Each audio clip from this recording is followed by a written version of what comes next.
আজকে মাস্তুল মুভিটা রিলিজ হয়েছে, এটা আমি গতকালকে দেখেছিলাম। মানে এটার হলো ট্রেলার দেখেছি, দেখে মনে হয়েছে যে ফজলুর রহমান স্যারের মুভিটা দেখা উচিত। ওনার সব ক্যারেক্টার আমার খুব ভালো লাগে, ওনার গান হোক মুভি হোক, মানে যতগুলো আসছে এ পর্যন্ত কোনোটা মিস দেই নেই। সেই হিসেবে আজকে মুভিটা দেখতে আসা, ফার্স্ট রিলিজ, স্যারের সাথেও দেখা হলো, কথা হলো, মানে ওভারঅল মুভিটা দেখে ভালোই লাগলো। এখন ইঞ্জিনটা যে স্টার্ট হলো, গ্রাফিক্সটা যখন কেঁপে গেল না, ওটা খুব মজা লাগছে, খুব ভালো লাগছে। দেশ জুড়ে যে কোনো কেনাকাটায় 10,000 টাকার বেশি অফার, তাই পেমেন্ট মানেই বিকাশ।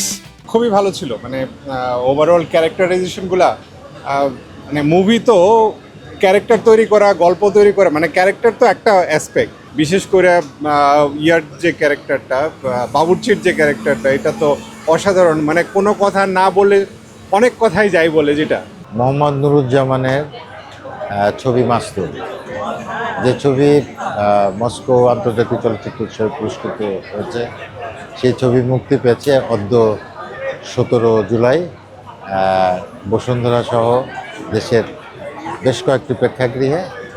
আপনারা ছবিটি দেখবেন, আশা করি আপনাদের ছবিটি ভালো লাগবে। সবার জন্য অনেক অনেক শুভকামনা। অনেক প্রতীক্ষার পর অবশেষে সিনেমা হলে মুক্তি পেল মাস্তুল, এবং যে শোটা দেখলাম মাত্র, হাউসফুল দর্শক।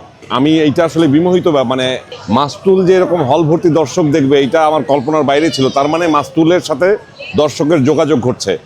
যারা এখনও মাস্তুল দেখেননি, মানে মাত্র আজই তো রিলিজ হলো, কাল থেকে যে কোনো দিন যে কয়টি 5টি প্রেক্ষাগৃহে মুক্তি পেয়েছে, 5টি প্রেক্ষাগৃহের যে কোনো একটা সময় আপনার সাথে ম্যাচ করে নিন এবং সদল বলে হলে এসে দেখুন মাস্তুল।